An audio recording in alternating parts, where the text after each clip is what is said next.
Nggak paham geopolitik tapi mau kritik pemerintah? Hati-hati, bisa jadi kalian bantu musuh negara. Guys, pernah kepikiran nggak? Kritik kalian bisa jadi senjata buat ngerobohin negara sendiri. Alih-alih kritik demi demokrasi, endingnya malah bikin rakyat makin menderita. Banyak dari kita terlalu cepat nyinyir sama kebijakan negara. Tanpa sadar kita lagi hidup di zaman ketika ekonomi, politik, dan teknologi jadi medan perang paling sunyi tapi paling mematikan. Kalian pasti mikir, kenapa sih pemerintah sering ambil kebijakan yang terlihat nggak berpihak ke rakyat? Misalnya impor pangan. Terus langsung muncul komentar, pemerintah nggak peduli rakyat. Tapi pertanyaannya, udah baca belum apa yang sedang terjadi secara global? Karena tanpa paham geopolitik, kritik bisa jadi bumerang buat bangsa sendiri. Di tahun 2023, Indonesia tiba-tiba impor beras dan gula besar-besaran. Rakyat protes, lah kok nggak dukung petani lokal? Tapi, kalian tahu nggak? India dan Vietnam waktu itu nutup keran ekspor. Dunia krisis pangan. Kalau Indonesia nggak cepat ambil stok, kita bisa kelaparan dalam 6 bulan.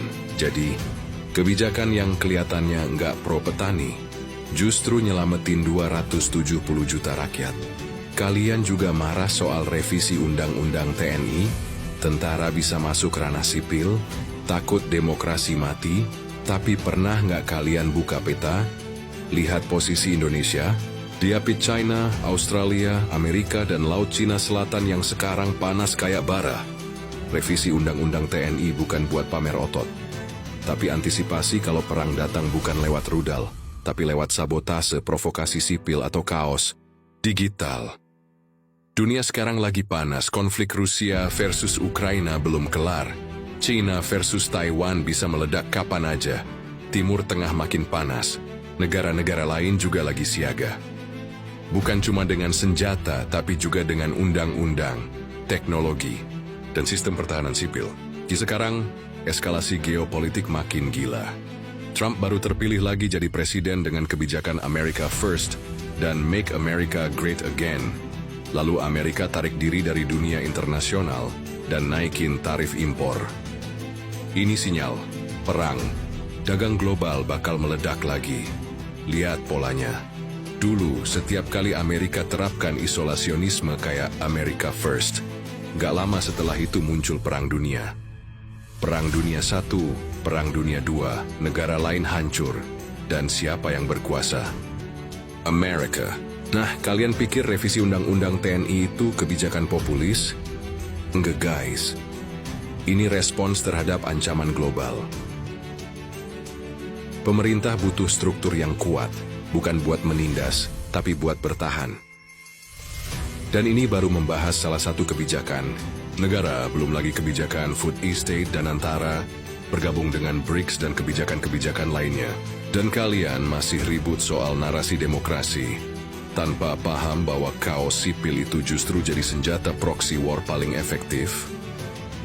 Ini kita baru bahas ancaman dengan melihat kondisi geopolitik. Belum kita lihat kondisi dalam negeri. Kalian kepikiran, nggak kalau intelijen negara lain lagi bertebaran di Indonesia? Dan kalian pikir, media, LSM, pengamat politik yang dibiayai asing itu cuma isu? Belum lagi para mafia dan koruptor yang melemahkan negara dari dalam. Kalau pemerintah dilemahkan dari dalam lewat hoax, fitnah, dan hasutan, maka negara ini bukan jatuh karena perang, tapi karena rakyatnya sendiri yang nggak ngerti medan tempur. Henry Kissinger bilang, negara nggak punya teman, yang ada cuma kepentingan. Dan lebih kejam lagi, Mearsheimer bilang, kalau negara nggak kuat, negara akan dimakan hidup-hidup.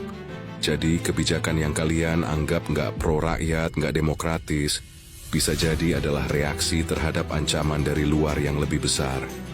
Nggak semua kebijakan bisa manis. Kadang negara harus bikin keputusan pahit, biar kita nggak jadi Suriah, Libya, Irak, dan Venezuela berikutnya. Jadi sebelum kita mengkritik, tanya dulu, apakah kita udah ngerti geopolitik atau cuman ikut tren? Kritik itu penting, tapi tanpa pemahaman kita cuma jadi pion perang geopolitik tanpa sadar. Perhatikan, logika kebijakan yang kadang terlihat menyakitkan, tapi nyatanya menyelamatkan kita. Kritik juga harus disertai pengetahuan, biar kritik kita tepat sasaran. Jangan cuma karena viral lalu ikut-ikutan nyalahin pemerintah. Bisa-bisa kalian bantu musuh tanpa sadar. Guys, kita harus jadi generasi yang cerdas dan sadar geopolitik. Karena negara ini butuh pemahaman yang lebih dalam, bukan cuma kritik kosong. Jangan kasih celah buat negara ini runtuh dari dalam.